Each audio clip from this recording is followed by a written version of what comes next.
Add salt and vinegar. Rest in 10 minutes and wash it. Let's make chili garlic paste. Done.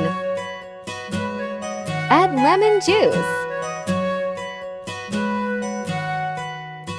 1 spoon red chili powder. Half spoon turmeric. Add coriander. 1 spoon green chutney. 1/2 spoon besan. Mix well. 1 spoon soy sauce. 1 spoon chili sauce.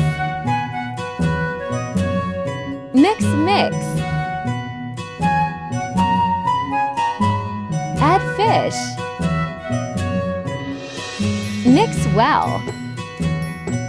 Rest for 1 hour.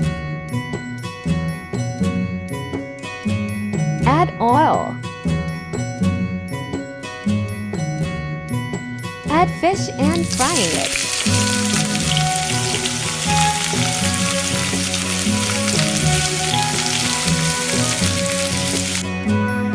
Transfer in plate.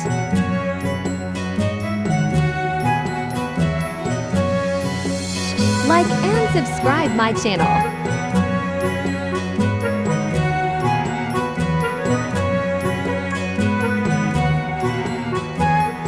Final look.